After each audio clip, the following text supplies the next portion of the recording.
আপনারা জানেন যে ভিপি নুরু সে গতকালকে আমি আপনাদেরকে বলেছি যে সে মাথায় রক্তক্ষরণ, নেজাল বোন, নাকের যে বোনস সেটি ফ্র্যাকচার নিয়ে এবং তার ডান চোখের মারাত্মক ইনজুরি নিয়ে এখানে ভর্তি হয়েছে এবং তিনি এখনও আইসিইউতেই আছেন এবং তার যে সংকটাপন্ন অবস্থা সেটি এই মুহূর্তে আমরা কোনো কিছু বলতে পারছি না। আমি বোর্ডের যে 6 জন ডাক্তার তাদের সাথে কথা বলেছি এবং তারা আজকেও যে বোর্ড মিটিং করেছেন সেখানেও তারা বলেছেন যে 72 ঘন্টা পার না হওয়া পর্যন্ত নুরুর সংকটাপন্ন অবস্থা কি অবস্থা যেতে পারে সেটি এই মুহূর্তে বলা সম্ভব নয়।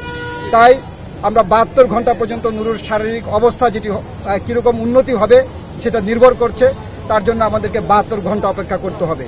এবং আজকেও ওই আঘাতের কারণে একটি শরীরের অন্য একটি জায়গাতে, গুরুত্বপূর্ণ একটি জায়গাতে তার একটি ক্ষত চিহ্ন পাওয়া গিয়েছে এবং সেই জন্য যে ইউরোলজি বিশেষজ্ঞ তাকে ডাকা হয়েছে এবং তিনি এসেছেন এবং তিনি বিভিন্ন পরীক্ষা নিরীক্ষা দিচ্ছেন, তাতে হয়তো আমরা বলতে পারবো যে তার শারীরিক এখন লাস্ট কী অবস্থায় হচ্ছে।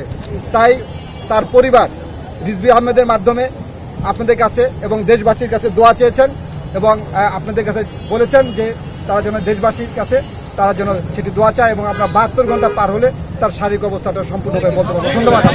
নুরুল হক নুরুকে দেখতে গেছি আমি, আমাদের সম্পাদক, বিএনপি জাতীয় নির্বাহী কমিটির সম্পাদক কামরুজ্জামান রতন, আমাদের স্বাস্থ্য বিষয়ক সম্পাদক ডাক্তার রফিক, নুরুল সাধারণ সম্পাদক রাশেদ খান সহ আমাদের অনেক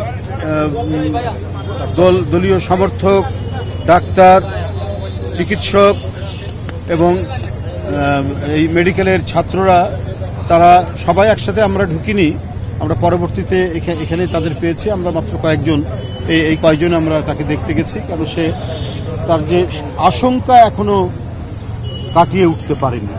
এটা আপনাদেরকে আমি পরিস্থিতি দেখে ডাক্তারদের সাথে আলোচনা করে এটা আমি পেয়েছি। আর আরও যে মেডিকেল টেকনিক্যাল বিষয়গুলো ডাক্তার রফিক আপনাদের সামনে বলবে। তো আমি শুধু এইটুকু বলবো যে এই পরিবর্তিত পরিস্থিতি 5ই আগস্টের 24-এর পরে নুরুল হক নুরু, তার উপর এই বীভৎস আক্রমণ, পৈশাচিক আক্রমণ হলো কেন? এটা তো আমার মনে হয়েছে একটা পূর্ব পরিকল্পিত একটা বিষয়,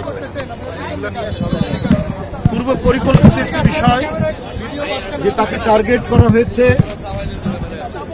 আঘাত করার জন্য এবং উদ্দেশ্য ছিল একেবারে মেরে ফেলার।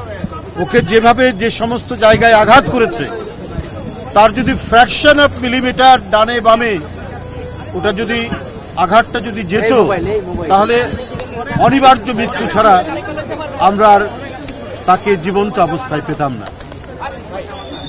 চিকিৎসকবৃন্দ ওখানে কর্তব্যরত যারা চিকিৎসক রয়েছেন তারা বলেছেন তার সংখ্যা এখনো কাটেনি, আরো বেশ কিছু ঘন্টা তাকে পর্যবেক্ষণের মধ্যে রাখতে হবে।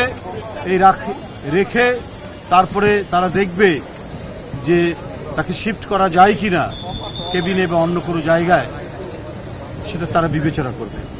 আমি যতটুকু গুরুতর তার আঘাতগুলো দেখেছি বা যত জেনেছি, এবং এর আগে এত অসংখ্য আঘাত তাকে করা হয়েছে, 22 বার হামলা হয়েছে, বগুড়া থেকে শুরু করে বিভিন্ন জেলায় যেখানে গেছে। নুরুল হক নুরু ছিল যেন একটা মানে ফ্যাসিবাদী সরকারের শিকার, তাকে আঘাত করতেই হবে, তাকে মারতেই হবে এবং আরো উদ্দেশ্য খারাপ ছিল, তাকে মেরে ফেলতে হবে। তা আমার এই যে ঘটনা, পরশুদিনের যে ঘটনা, সে তার একটি প্রতিবাদ জানাচ্ছিল, সেখানে কোনো সন্ত্রাসী সহিংস কোনো ঘটনা সেখানে ঘটেনি, কিন্তু তার উপরে এই যে আঘাতটা নির্মমভাবে, সেটা যারাই করুক তারা একটা বৃহৎ পরিকল্পনার অংশ বলে আমি মনে করি। আমরা এটা মনে করি না। প্রাণ কফি ক্যান্ডি, কররা কফির কঠিন স্বাদে হাইকে বলো বাই। প্রাণ কফি ক্যান্ডি, হাইকে বলো বাই। শান্তিপূর্ণ অবস্থায় সে যত বড়ই অপরাধী হোক, তার উপর আক্রমণ করা। নুরুল হক নুরু এই ধরনের কোনো আক্রমণ বা এই ধরনের কোনো সহিংসতা করেনি। আর হ্যাঁ, তারপরে আর প্রতিবাদ করার গণতন্ত্রে তো তার স্বীকৃতি আছে, গণতন্ত্র সেটাকে অনুমোদন করে প্রতিবাদ করা।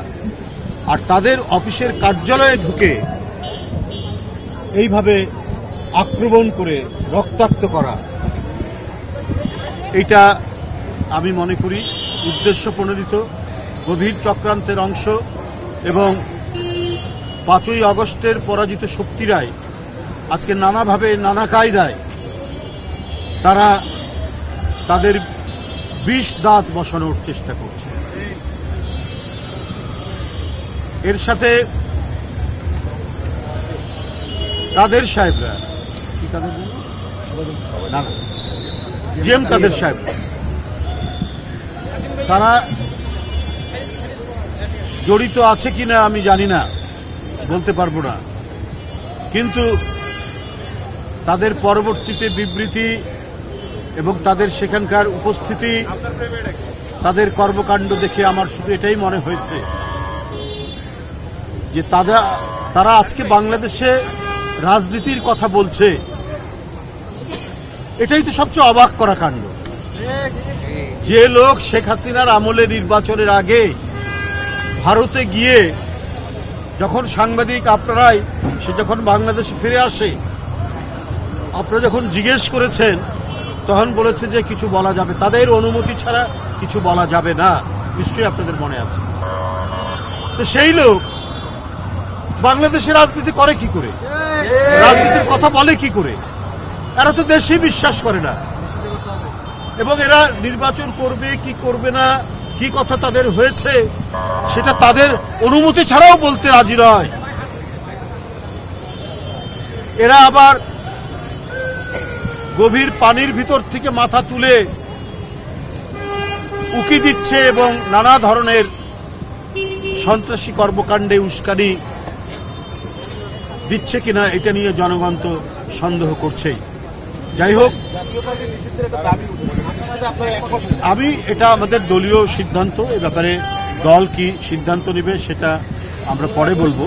তবে আমার মনে হয় ফ্যাসিবাদ এবং তাদের দোসররা কখনোই বাংলাদেশের স্বাধীনতা সার্বভৌমত্ব এবং গণতন্ত্রকে স্থিতিশীল হতে দেবে না, কারণ তাদের হাতে অনেক টাকা আছে এবং এখনো সেখানে টাকা যাচ্ছে, এবং যে টাকাগুলো পাচার হয়েছে সেটাও তো শেখ হাসিনার হাতে গিয়ে দিয়ে আসা হচ্ছে। 2,500 কোটি টাকা দেওয়া হয়েছে, আবার 2,000 কোটি টাকা দেওয়া হবে। আমরা গণমাধ্যমে পেয়েছি, আমরা বানিয়ে বলছি না। তাহলে তারা তো বসে নেই, চক্রান্তের নানা জাল তারা রচনা করছে। যাই হোক, যারাই জড়িত হোক তাদেরকে নিরপেক্ষ তদন্তের মাধ্যমে শাস্তি দিতে হবে, এদের বিরুদ্ধে ব্যবস্থা গ্রহণ করতে হবে। আমি নুরুল হক নুরু,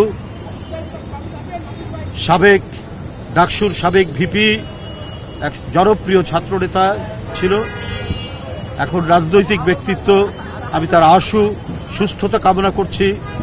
আল্লাহ যেন তাকে দ্রুত সুস্থ করুন, এবং তার উপর যে আঘাত, সেই আঘাতের আমি দাবি করছি আপনাদের সামনে উন্নত চিকিৎসার জন্য প্রয়োজনে তাকে দেশের বাইরে নিয়ে চিকিৎসা করানো হোক।